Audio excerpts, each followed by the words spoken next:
Programme अक्सर रसोई में खैर मकदम है आपका। मैं हूं आपकी मेज़बान रूपाली।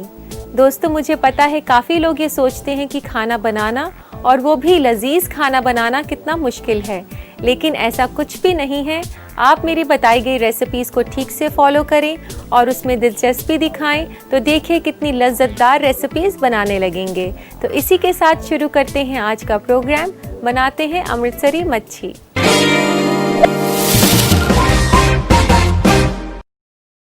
तो आइए दोस्तों, बनाना शुरू करते हैं अमृतसरी मच्छी। तो इसके लिए सबसे पहले हम तेल गरम कर लेते हैं। यहाँ मैंने रिफाइंड ऑयल लिया है फ्राई करने के लिए। ये जो रेसिपी है इसमें हम फिश को फ्राई करेंगे, तो तेल काफ़ी ज़्यादा मिक़दार में हमें चाहिए कि जो फिश है वो अच्छे से फ्राई हो सके। तो जब तक तेल गरम हो रहा है तो हम इसके लिए फ़िश तैयार कर लेते हैं। यहाँ मैंने ये सोल फिश ली है। इस रेसिपी के लिए आप सोल भी ले सकते हैं, सुरमई ले सकते हैं या फिर सिंघाड़ा, लेकिन मुझे ज़्यादातर फ्राई करने के लिए सोल ही पसंद है। फ़िश को आप टुकड़ों में काट लें। अगर आप घर पर नहीं काटना जानते हैं या आप नहीं काट सकते हैं तो आप बाज़ार से जब आप ख़रीदने जाएं तो कटवा कर भी ला सकते हैं। इसके लिए काफ़ी तेज़ चाकू चाहिए हमें। तो एक जितने पीसेस आप साइज़ के काटें। तो दोस्तों, मैं आपको एक बहुत ही इम्पॉर्टेंट टिप बताती हूँ जो कि अक्सर मैंने आपको पहले भी बताया हुआ है कि जब भी आप फ़िश को धोएं उसको पोंछने के बाद आप उस पर नींबू और नमक लगा कर रखें तो फ़िश की जो स्मेल है वह कम हो जाएगी। तो अभी इस वक्त भी हम यही करेंगे। तो ये फ़िश को सबसे पहले हम नींबू और नमक लगा कर रख देते हैं। इसको लगाने के बाद आप इसे 15 मिनट के लिए छोड़ सकते हैं। तो ये फ़िश वापस मैंने बोल में डाल दी है। इसमें डालते हैं 1 चम्मच नमक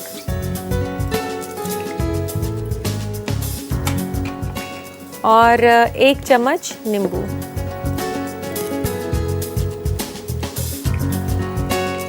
और इसके बाद इसको अच्छे से मिक्स कर लें फ़िश पीसेस के ऊपर।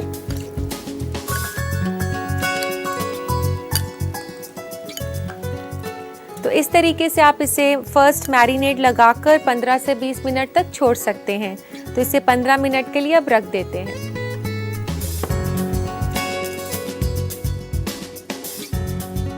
तो दोस्तों, 15 मिनट के बाद ये कुछ इस तरह से दिखेगा।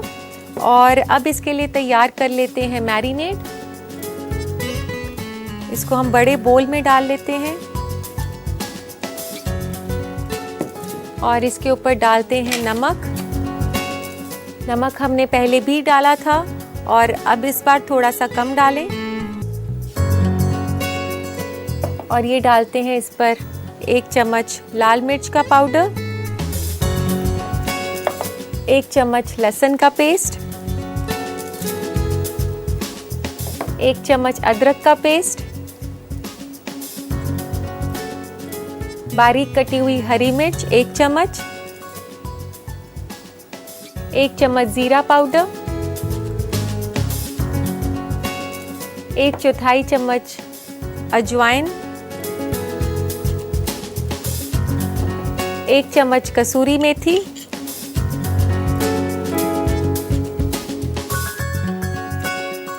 थोड़ा सा तंदूरी कलर। अगर आपके पास ये कलर नहीं है तो आप हल्दी भी यूज़ कर सकते हैं। और ये है गरम मसाला, आधा छोटा चम्मच गरम मसाला। और अब डालते हैं बेसन, 1 बड़ा चम्मच बेसन का, 1 टेबलस्पून बेसन हम इसमें डाल रहे हैं। और 1 चम्मच कॉर्नफ्लावर का। कॉर्नफ्लावर जो है इसको काफ़ी क्रिस्पीनेस देगा। और इसके बाद इसमें डालते हैं थोड़ा सा ये तेल और फिर आप इसको अच्छे से मिक्स कर लें।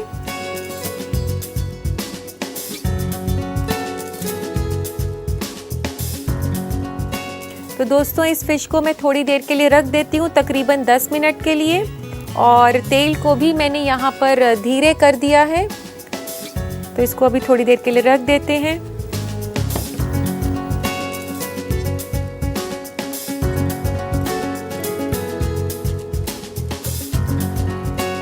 तो आइए दोस्तों ले आते हैं इधर मैरिनेटेड फिश को और इसे फ्राई करना शुरू करते हैं। तो दोस्तों तेल भी काफ़ी गर्म हो चुका है और डालते हैं इसमें फिश।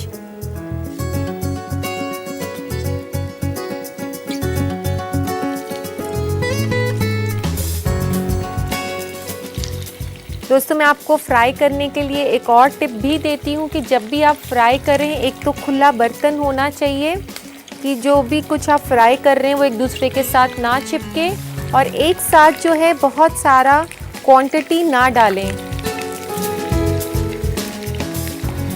तो छोटे छोटे बैचेस में उसे डालकर फ्राई करें। दोस्तों जैसा कि नाम से ही जाहिर है कि अमृतसरी मच्छी अमृतसर की एक स्पेशल डिश है जो हर जगह अमृतसर में मिलती है, पर अब तो ये काफ़ी पॉपुलर हो चुकी है, हर रेस्टोरेंट में आपको खाने को मिलेगी।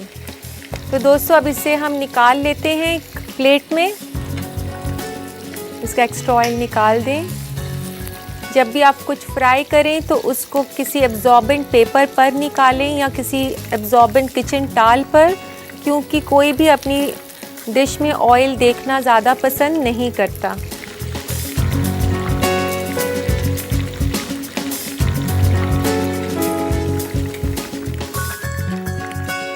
तो दोस्तों ये फ्राई कर ली है हमने फ़िश, और अब गैस बंद कर देते हैं और इसे प्लेटर में लगा लेते हैं। उससे पहले इसके लिए थोड़ा सा प्याज काट लेते हैं।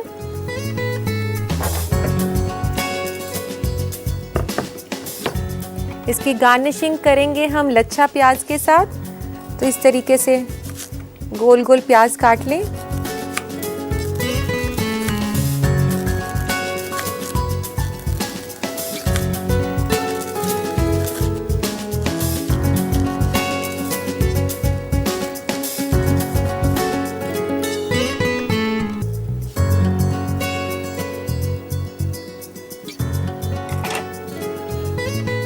तो लेते हैं इसके लिए एक सर्विंग प्लेटर।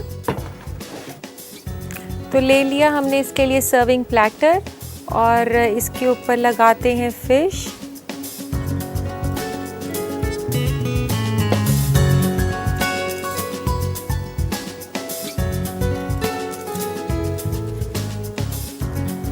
काफ़ी क्रिस्पी और सुंदर लग रही है देखने में, और खाने में तो खैर काफ़ी लजीज है ही ये।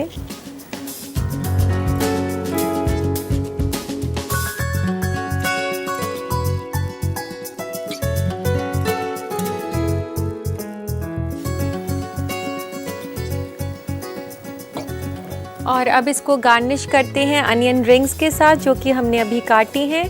तो इस तरीके से ये लेयर्स को अलग अलग करके अनियंस की इस तरीके से इसको गार्निश करेंगे। ये इसकी ऑथेंटिक गार्निशिंग है अनियन लच्छे के साथ। इसको अनियन के साथ गार्निश करने के बाद डालते हैं इसके ऊपर थोड़ा सा चाट मसाला।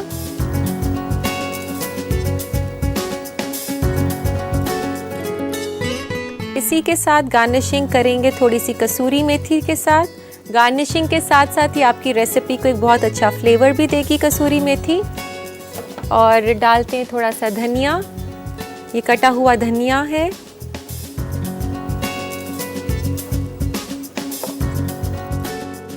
तो दोस्तों लीजिए तैयार है अमृतसरी मच्छी।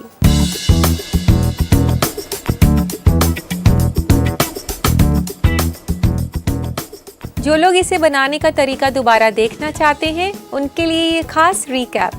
अमृतसरी मछली बनाने के लिए हमें चाहिए 200 ग्राम सोल फिश कटा हुआ, 1 छोटा चम्मच नींबू का रस, 1 छोटा चम्मच लाल मिर्च पाउडर, 1 छोटा चम्मच अदरक, 1 छोटा चम्मच लहसुन का पेस्ट, 1/4 छोटा चम्मच अजवाइन, 1.5 छोटा चम्मच नमक, 1 छोटा चम्मच हरी मिर्च कटी हुई, 1 छोटा चम्मच जीरा पाउडर, 1 छोटा चम्मच कसूरी मेथी, आधा छोटा चम्मच गरम मसाला, 1 से 2 चुटकी तंदूरी रंग, 1 बड़ा चम्मच बेसन, 1 बड़ा चम्मच कॉर्नफ्लावर और तेल तलने के लिए। गार्निश के लिए हमें चाहिए प्याज के लच्छे, चाट मसाला, कसूरी मेथी और हरा धनिया। सबसे पहले मछली में नमक और नींबू का रस डालकर मिला दें और 15 मिनट के लिए छोड़ दें। फिर मछली को मैरिनेट करने के लिए मछली में डालें नमक, लाल मिर्च पाउडर, लहसुन पेस्ट, अदरक का पेस्ट, कटी हुई हरी मिर्च, जीरा पाउडर, अजवाइन, कसूरी मेथी, तंदूरी रंग, गरम मसाला, बेसन, कॉर्नफ्लावर और थोड़ा सा तेल डालकर इन सबको अच्छी तरह मिक्स करके 10 मिनट के लिए छोड़ दें। फिर कढ़ाई में तेल गरम करें और मछली को डालकर फ्राई कर लें। इसे निकालें एक सर्विंग प्लेटर में और ऊपर से लच्छेदार प्याज, चाट मसाला, कसूरी मेथी और हरा धनिया से गार्निश करके सर्व करें। लीजिए तैयार है अमृतसरी मछली। दोस्तों उम्मीद है आपने इसकी रेसिपी अच्छे से नोट कर ली होगी। इसे आज अपने घर में ज़रूर बनाएं और अपनी दोस्त रूपाली को याद करें। और अब वक्त हो गया है एक छोटे से ब्रेक का। ब्रेक के बाद अभी बहुत कुछ बाकी है, देखते रहिए अक्सर रसोई। डालेंगे नजर आजकल के फूड ट्रेंड्स पर, तो देखते हैं क्या है खास आज के फूड ट्रेंड्स के सेगमेंट में। आपकी स्किन की हालत बहुत हद तक निर्भर करती है आपके डाइट पर, इसलिए आज हम आपको ऐसे खाने और पीने की चीजों के बारे में बताएंगे जिससे आपका स्किन अच्छा तो हो ही जाएगा, साथ ही इससे आपके स्किन को मिलेगा एक अलग तरह का ग्लो। दूध से बनी चीजें स्किन के लिए बहुत अच्छी होती हैं क्योंकि ये विटामिन ए फराहम कराता है। अगर आपको थायराइड या डायबिटीज की परेशानी है तो आप लो फैट यानी कि कम चर्बी वाले डेयरी प्रोडक्ट्स का इस्तेमाल करें। बेरीज जैसे स्ट्रॉबेरीज, ब्लूबेरीज और आलू बुखारा स्किन के लिए बहुत अच्छे होते हैं क्योंकि ये सब एंटीऑक्सीडेंट का काम करते हैं। इससे स्किन हेल्दी रहता है और ग्लो करने लगता है। ग्रीन टी स्किन के लिए बहुत अच्छी होती है। इसमें बेशुमार फायदे हैं। इसमें एंटी इन्फ्लेमेटरी प्रॉपर्टीज होती हैं जो कि स्किन से जुड़ी सारी बीमारियों को खत्म करने का मादा रखती हैं और ये जिस्म के लिए भी बहुत मुफीद है। सैल्मन या कोई और चर्बी वाली मछली स्किन को हेल्दी बनाने में बहुत अहम किरदार अदा करती हैं। सैल्मन में फैटी एसिड्स बहुत ही ज्यादा मिकदार में होता है। जिन लोगों को मछली से परहेज है वो इसके बदले अखरोट ले सकते हैं। गाजर स्किन के लिए बहुत ही अच्छा होता है क्योंकि इसमें बीटा कैरोटीन काफी ज्यादा होता है। गाजर स्किन को कुदरती सनस्क्रीन मुहैया कराता है, इसलिए आप इसे रोजाना खाएं। तो देखा दोस्तों आपने, हमारी भाग दौड़ की जिंदगी से हमारे खाने पीने के ढंग किस कदर बदल गए हैं। और अब दोस्तों वक्त है आपके खतों को पढ़ने का। लेते हैं आज का पहला खत। पहला खत लिखा है सलमा ने पटना से। ये पूछती हैं कि वो किस तरह का खाना खाएं जिसमें फाइबर की क्वांटिटी ज़्यादा हो। मैं आपको बता दूं कि अपनी डाइट में फाइबर के लिए आप ओट मील ले सकते हैं, ब्राउन राइस। इसके अलावा आप वेजिटेबल्स और फ्रूट्स भी ले सकती हैं, वे भी फाइबर में काफ़ी रिच होते हैं। इसी के साथ लेते हैं आज का दूसरा खत। दिव्या लिखती हैं झांसी से कि घर पर फ्रेंच फ्राइज़ कैसे बनाए जाएं, इसकी तरकीब बताएं। दिव्या मैं आपको बता दूं कि फ्रेंच फ्राइज़ के लिए जब आप आलू काटें तो उसे फ्राइज़ की शेप में काट कर आप एकदम चिल्ड वाटर में सोक कर दें और आप उसे थोड़ी देर के लिए लगभग आधे घंटे के लिए छोड़ दें। फिर आप उसे अच्छे से कपड़े से पोंछ लें और फ्राई करें। आप उसे आधा फ्राई करके निकाल लें, ठंडा करके दोबारा फ्राई करेंगे तो पोटैटो फ्राइज़ आपके काफ़ी क्रिस्प बनेंगे। तो उम्मीद है दोस्तों आपको आपके सवालों के जवाब मिल गए होंगे। और अब वक्त हो गया है एक छोटे से ब्रेक का। जायके का सफ़र यूं ही कायम रहेगा। मिलते हैं ब्रेक के बाद। नई डिशेस सिखाना, वो भी अपने अंदाज में, बेहद पसंद है। इसी सिलसिले को जारी रखते हुए आज मैं बनाने जा रही हूँ चटपटा आलू सैलेड।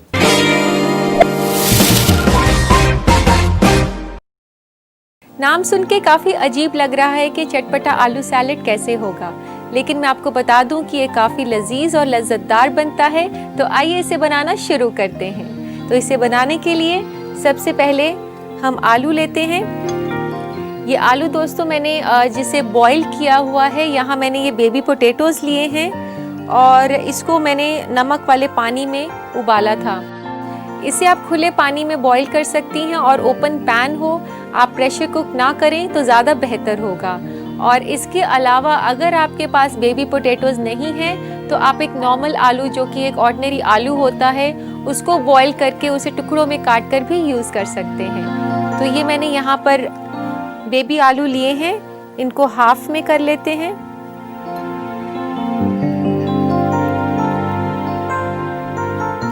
इसमें मैंने तकरीबन 12 से 15 आलू लिए हैं। ये आलू कट चुके हैं। तो इसके लिए एक लेते हैं बड़ा बोल।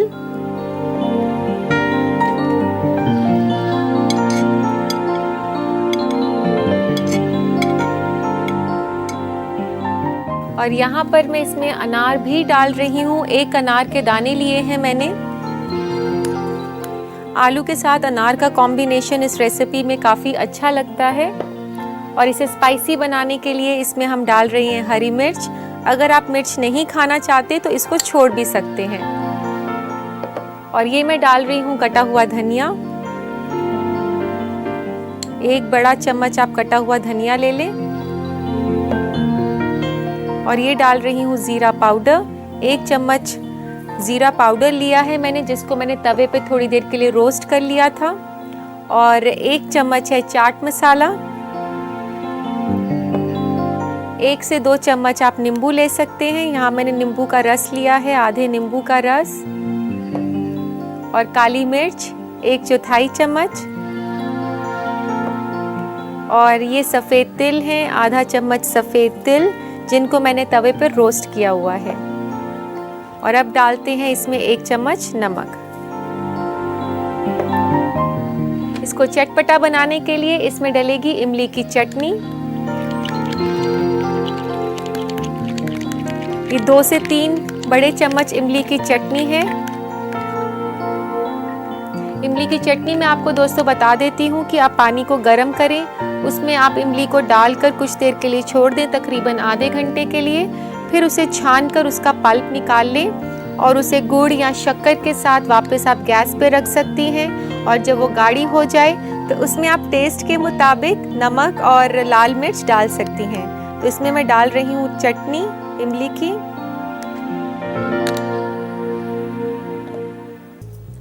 और हम डालेंगे कुछ पुदीने का फ्लेवर इसमें। तो यहाँ मैंने 5 से 6 पुदीने के पत्ते ले लिए हैं।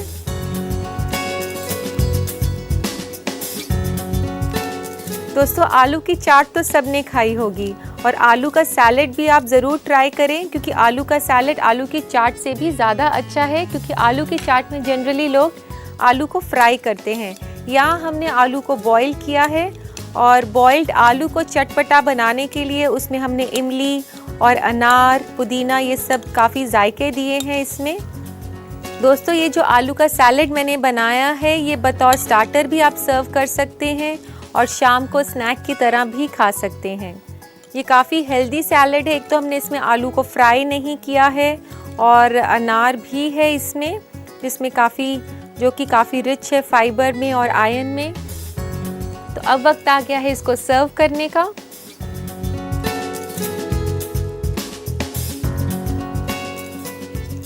दोस्तों इस सैलेड को आप अपनी पसंद से ठंडा भी सर्व कर सकते हैं और रूम टेम्परेचर पर भी सर्व कर सकते हैं।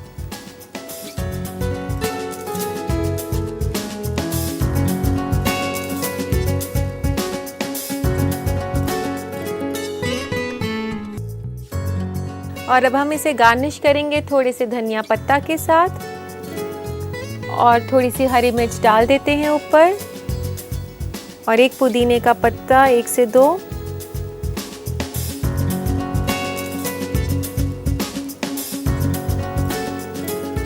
तो लीजिए दोस्तों, तैयार है चटपटा आलू सैलेड।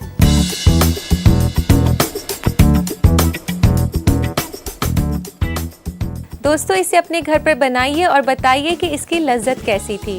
और अब देर किस बात की, देखते हैं इस रेसिपी का रिकैप। चटपटा आलू सलाद बनाने के लिए हमें चाहिए 12 से 15 अदद उबले हुए छोटे आलू, 5 से 6 अदद पुदीना के पत्ते कटे हुए, 1 बड़ा चम्मच हरा धनिया कटा हुआ, 1 छोटा चम्मच हरी मिर्च कटी हुई, 1 अदद अनार, 3 बड़ा चम्मच इमली की चटनी, 1 छोटा चम्मच नमक, 1/4 छोटा चम्मच काली मिर्च, 2 छोटा चम्मच नींबू का रस, 1 छोटा चम्मच भुना हुआ जीरा पाउडर, 1 छोटा चम्मच चाट मसाला और आधा छोटा चम्मच सफेद तिल। गार्निश के लिए हमें चाहिए हरा धनिया, हरी मिर्च और पुदीना के पत्ते।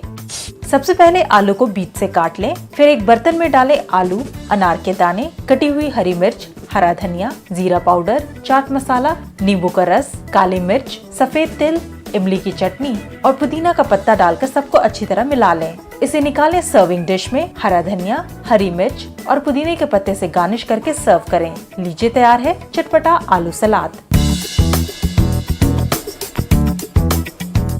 उम्मीद है दोस्तों आपने इसे बनाने का तरीका अच्छे से नोट कर लिया होगा। तो दीजिए इजाजत अपनी दोस्त रूपाली को। मैं आपसे फिर मिलूंगी कुछ नई रेसिपीज के साथ। तब तक के लिए अल्लाह हाफिज।